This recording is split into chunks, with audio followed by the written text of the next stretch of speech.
Hello everyone, আসসালামু আলাইকুম। সবাই কেমন আছেন? আশা করছি আল্লাহর অশেষ রহমতে আপনারা সবাই ভালো আছেন, আর আপনাদের দোয়াতে আমরা অনেক ভালো আছি। আরেকটি ভিডিও নিয়ে চলে এসেছি, আশা করছি আপনাদের কাছে ভালো লাগবে। আর যদি ভিডিওটি ভালো লাগে তাহলে অবশ্যই আমার চ্যানেলটি সাবস্ক্রাইব করবেন। তো আজকে হচ্ছে আম্মু গিয়েছিল আমার খালাদের বাসায়।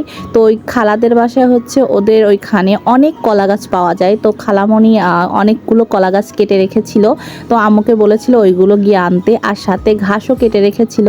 বেশিরভাগ সময়ই আমার খালামণি আর আমার খালাতো ভাই থাকে, সে এই ঘাসগুলো কেটে রেখে দেয় আর আমাদের ফোন দিয়ে বলে গরুর জন্য নিয়ে যেতে এইগুলা। আর সাথে অনেকগুলো কলা গাছ দিয়েছে। তো এইগুলো হচ্ছে আম্মু আনতে গিয়েছিল, তো মাত্রই এলো। এক লোক এই মাছগুলো নিয়ে যাচ্ছিল বিক্রি করতে। এটা হচ্ছে আমাদেরই ভৈরব নদীর মাছ, আর এটা হচ্ছে পেশা মাছ। এই মাছ আম্মু কিনে ফেললো, আম্মুর অনেক পছন্দের মাছ এগুলা। আর এই নদীর মাছগুলো অনেক মিষ্টি হয়, টাটকা টাটকা, দেখতে অনেক সুন্দর লাগছে। আমি বলবো আপনাদের সঙ্গে একটু শেয়ার করি। আর এই মাছকে আমাদের এখানে পেশা মাছ বলে, বা অনেক কাঁটাযুক্ত মাছ এইটা। আর এটা খেতেও অনেক মজা, যেহেতু নদীর মাছ আসলেই অনেক টেস্টি হয় খেতে।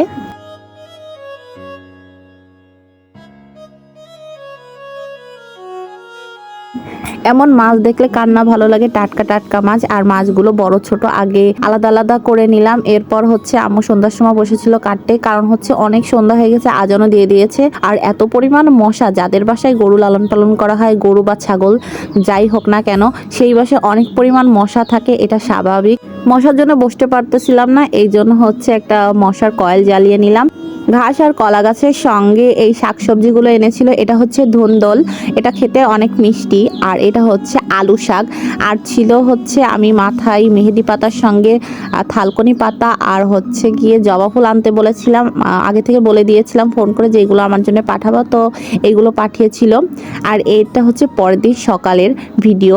আর এই ভিডিওতে দেখাচ্ছিলাম যে হচ্ছে যে কলা গাছগুলো এনেছিল সেইগুলোই কেটে আমি গরুকে খেতে দিচ্ছিলাম। আম্মু কেটেছে আর আমি গরুকে দিচ্ছিলাম, কারণ যখনই এইসব ওরা দেখতে পায় তখনই ওরা ভ্যাবা করা শুরু করে, যার জন্য কাটার সাথে সাথে ওদের দিয়ে আসতে হয় এইগুলা।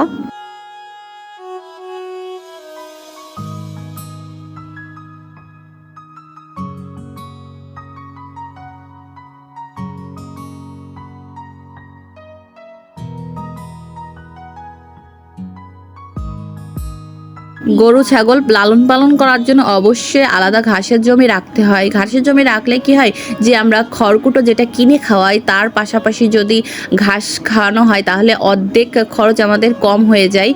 এটা থেকে আমরা আরও সাশ্রয়ী হতে পারি, যে হচ্ছে গিয়ে আমাদের গরুর খরচও কম পড়তে পারে খাওয়া দাওয়ার বিষয়ে। কিন্তু আমাদের যেহেতু ঘাসের জমি নাই, আমরা অনেক খোঁজাখুঁজি করা শুরু করে দিয়েছি।